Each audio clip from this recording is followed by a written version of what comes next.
Every year, each NFL team has to cut their rosters from 90 players to 53. Because of that, at training camp, there are battles at various positions.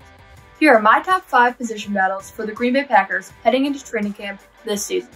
Number 5, QB2. Who gets to back up A-Rod? Is it first-round rookie quarterback Jordan Love or brainiac Tim Boyle? Jordan Love has more overall talent at the position than Tim Boyle, and you don't trade up and draft a guy in the first round to be a third-string quarterback. However, Tim Boyle is very smart and helpful in the quarterback room, but Jordan Love will be a starter in the league someday, and Tim Boyle most likely will not be. This matchup is still intriguing though, because you never know which one might surprise us all, and it's the quarterback position, so it's always intriguing. I see Jordan Love winning the backup job, and Tim Boyle being QB3 if we keep 3 quarterbacks on the roster. Number 4, wide receiver 2. We all know Davante Adams is the Packers' number 1 wide receiver, but who's number 2? This battle will most likely be between Allen Lazard and Devin Funchess. Funchess is going into his 6th season in the NFL, but it's more like his 5th because he missed most of last season due to injury.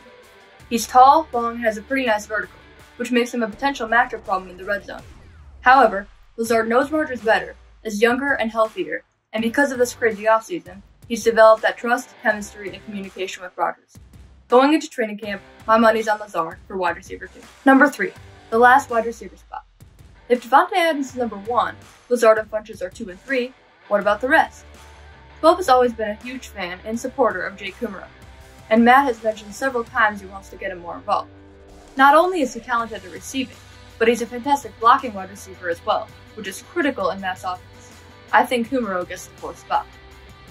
For the 5th and 6th spots, I believe it's between MVS, EQ, and undrafted free agent Reggie Begelton. LaFleur and Rodgers both consistently support MVS. Even though he's lost some of the fans' trust, it doesn't sound like he's lost Matt and Aaron's. I believe MVS gets the 5th spot. EQ was out with an injury last season, but I see him having a nice training camp and preseason, if there is one, and he steals the 6th spot. I think Reggie will impress people though and make the practice squad. I could definitely see this wide receiver lineup changing, however, throughout the season. Number 2, slot cornerback. Tramon Williams led the Packers in snaps at the nickel position last season. Although he technically is inside of the team right now, Gutekunst hasn't shut that door quite yet. Both Josh Jackson and Kadar Holman have had their bright moments, although Kadar only played 4 defensive snaps in 2019. And Josh Jackson has some nice height, but he's inconsistent. Of course, that may be due to age and lack of experience. Jaden Sullivan emerged as a nice option at the nickel for the Packers last season. When he stepped in, he stepped up. Both Matt LaFleur and Brian Gutekunst have noted that there are many different options for the Packers at nickel, including Jair Alexander and Darnell Savage. However, I believe that at the end of training camp, the Packers will realize that Jaden Sullivan is their best bet. Although keep your eye out for both Holman and Jackson to try to make a splash. Number 1, linebacker. It's pretty clear Christian Kirksey will be taking over for Blake Martinez as the headset guy, which makes sense considering he was in Mike Pettine's system in Cleveland.